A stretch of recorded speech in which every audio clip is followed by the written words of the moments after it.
तो ये जो महद दूध है, लेकिन एक बात विचार करने की है, भैंस का दूध नहीं पचेगा साहब, वो गैस बनाएगा, लेकिन गऊ का दूध, ये गारंटी की बात है, गऊ का दूध गैस नहीं बनाता, नहीं बनाता।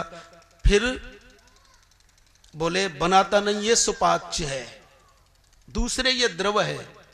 द्रव का मतलब ये है, कोई भी यदि पीना चाहे, कोई भी यदि पीना चाहे तो बच्चा भी पी सकता है, जवान भी पी सकता है और बूढ़ा भी पी सकता है। ऐसे ही श्रीमद् भगवद गीता बालकों के लिए भी है, जवानों के लिए भी है और वृद्धों के लिए भी है। बालक माने जो कर्मकांडी हैं, और जवान माने जो उपासना हैं, और बूढ़े हैं वाले जो परिपक्व हो गए बोले ज्ञानी। ये ऐसा दूध है कि इसमें कर्मयोगी अपना कर्म का रास्ता देख ले, उपासना वाला उपासना के रास्ते को देख ले, और ज्ञान वाला ज्ञान के रास्ते को देख ले, उसको इसमें सब कुछ मिलेगा, कभी कोई कमी नहीं, और कभी तक लेता रहे वो लेता रहे, क्योंकि जिसने कहा है उसका नाम अनंत है, और ये दूध भी अनंत है। अनंत काल से अनंत ज्ञानियों ने, अनंत भक्तों ने, अनंत कर्मयोगियों ने अपनी अपनी दृष्टि से इसे पिया है। कोई तो किसी रोग को दूर करने के लिए पीता है, क्योंकि गऊ का दूध अनेक अनेक रोगों के लिए अलग अलग रूप से दिया जाता है ना। अलग अलग रोग की दृष्टि से जैसे अलग अलग रोगी दूध का सेवन करते हैं, वैसे ही अलग अलग रास्ते पर चलने वाले अपने रास्ते को दृष्टिकोण में रखते हुए इस गीता के दूध को पी सकते हैं, उन्हें उसमें वही मिलेगा। इसलिए राजनेताओं ने भी इसका आश्रय लिया है। राजनीति शास्त्र के अधिकांश आचार्य राधा कृष्णन कहा करते थे कि यदि कोई राजनीति की दीक्षा लेना चाहे, शिक्षा लेना चाहे, तो गीता में उसे मिलेगी। विवेकानंद कह रहे हैं कि तो इतना दूध है, कोई भी जिस दृष्टि से आए उससे वही मिलेगा। तो इस प्रकार का ये अनुपम दूध अनंत के द्वारा दुहा गया, और उस अनंत परमात्मा की आज हम पर अनंत कृपा है।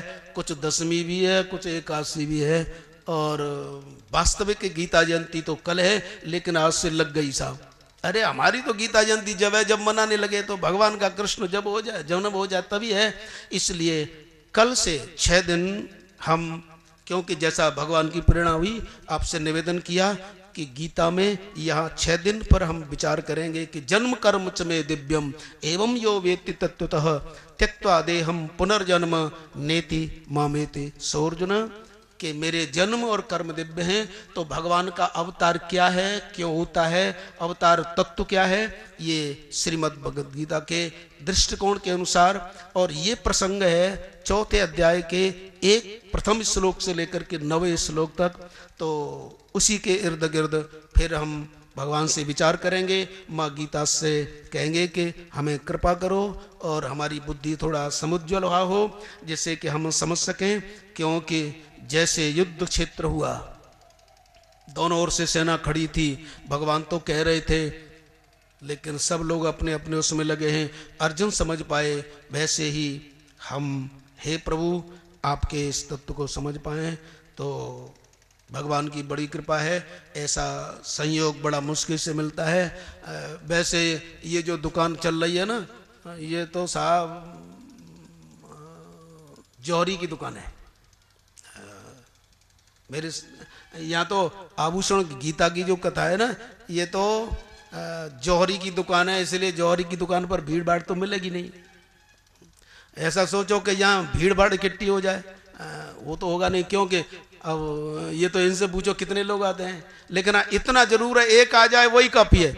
साग सब्जी वाला सारे दिन तराजू से तौलता रहे, सारे दिन तौलता रहे, लेकिन हो सकता है कि वो सारे आने वाले ग्राहकों से इतना नहीं कमा पाता होगा, शायद एक ही ग्राहक आ जाए तो उसी से हो जाता है। ऐसे ही एक भी यदि गीता के दूध को यदि पचा पाए तो वही करते। इसलिए कोई भीड़ की जरूरत, ये तो है ही ऐसा।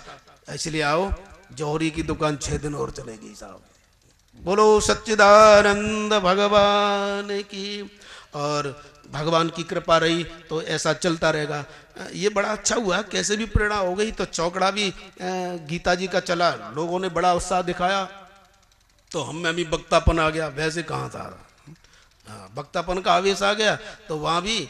और फिर साहब आगरा भी चली, और ज़्यादा इसके जिज्ञासु हुए। डॉक्टर साहब के मन में आई, बोले हाँ चलो करो, आते, क्या परेशानी है साहब।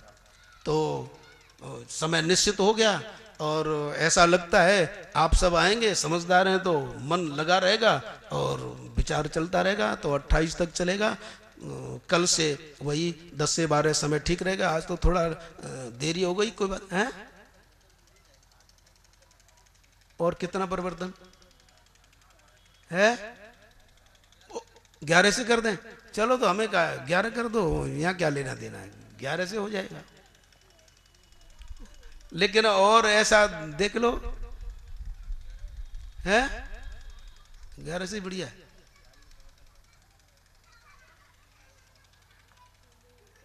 वैसे तो जल्दी जग जाया करो तो ठीक है, इसी बहाने से जल्दी जग जाया करोगे। हैं? हाँ, क्योंकि जब तक जल्दी जगना नहीं सीखोगे तो हो सकता है इसी बहाने से शायद जल्दी जाए। अच्छा, अब आप इस बताओ कौन सा ठीक रहेगा? हम्म?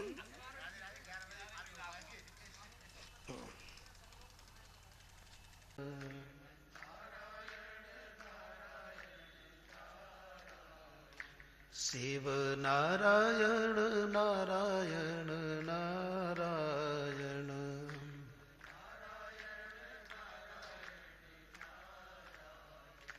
राम नारायण नारायण नारायण,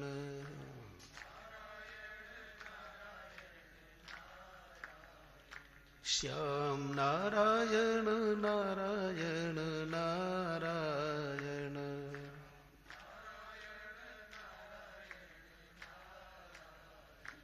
सब है नारायण नारायण नारायण,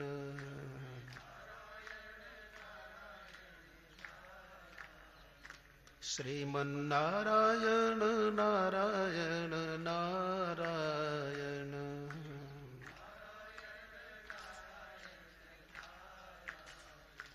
कहो नारायण नारायण नारायण,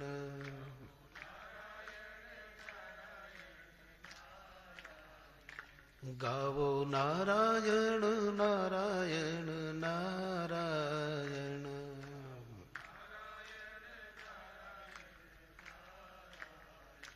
देखो नारायण नारायण नारायण,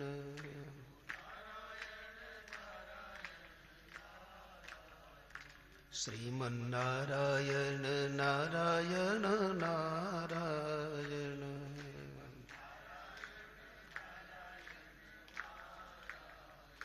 श्रीमन नारायण नारायण नारायण,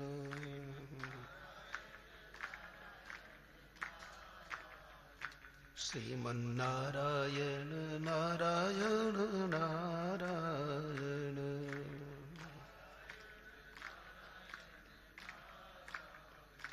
जय जय नारायण नारायण नारायण,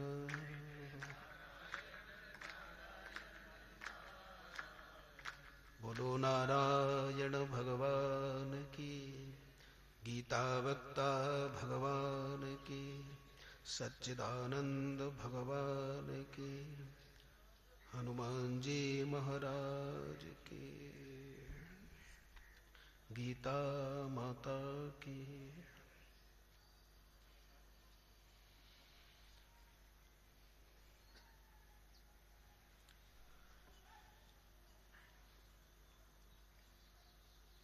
भगवान की असीम अनुकंपा से हम और आप सब मिलकर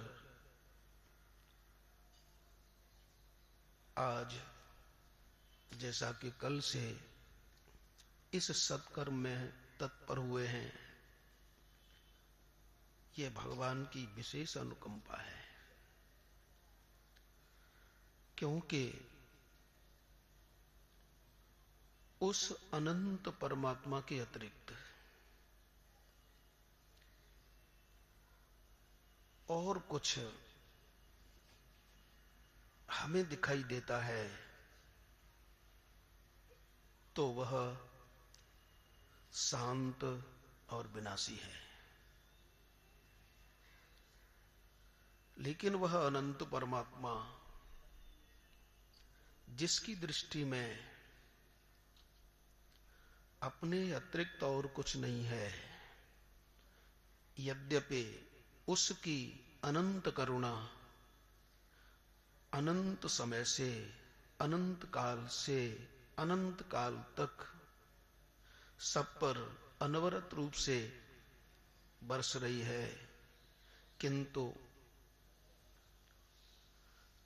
उसकी अनंत कृपा का अनुभव उसी को होता है जो उसके साथ अपना आत्मीय संबंध स्थापित कर लेता है। और जो जैसा कि हमारे उपनिषद गाते हैं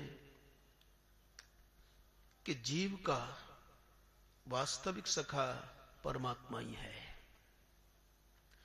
और सखा का तात्पर्य होता है साथ साथ बैठे, साथ साथ खाए, साथ साथ व्यवहार हो। तो जो साथ ही साथ बैठे वो सखा, साथ साथ खाए वो सखा, साथ साथ जिसकी ख्याति हो वह सखा।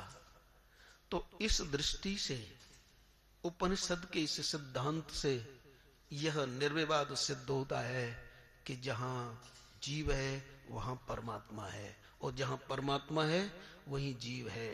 क्योंकि छांदोग्य उपनिषद एक श्रुति है जो हमारी वो डंडिम घोष करती है कि जीव और परमात्मा दोनों सखा हैं।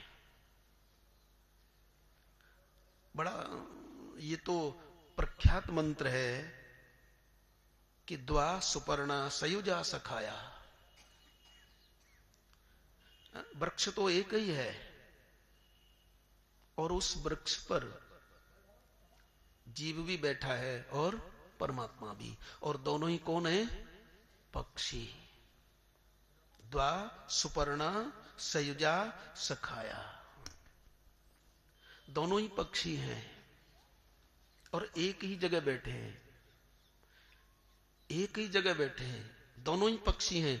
लेकिन अंतर इतना है कि एक उस वृक्ष पर लगे हुए फल को खाता है और एक कुछ नहीं खाता, एक जो का त्यों है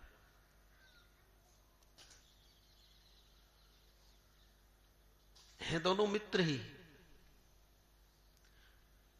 थोड़ी देर के लिए हम विचार करें, वो दोनों मित्र हैं, और अर्जुन और ये श्री कृष्ण है ना, ये भी तो दोनों मित्र हैं। अच्छा, उपनिषदों का परमात्मा और जीवात्मा तो एक वृक्ष पर बैठा है, और ये दोनों रथ पर बैठे हैं। अच्छा, जैसे कि उपनिषदों ने गाया कि जीव और परमात्मा सखा हैं। देखो, हम और आप स्तुति करते हैं ना कि तुमेव माता च पिता तुमेव बंधुश्च सखा तुमेव, फिर आगे जो भी है, तुमेव विद्या द्रविणम तुमेव, फिर अंत में तुमेव सर्वम मम देव देव।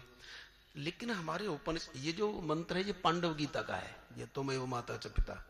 ये उपनिषद जीव और परमात्मा का जो संबंध मानते हैं तो वहां सखा भाव माना है, सखा भाव को ज्यादा महत्ता दी है।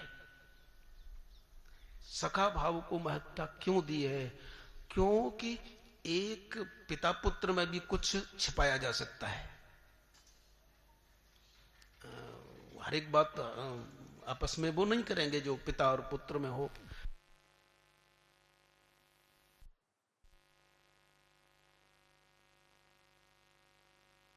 नारायण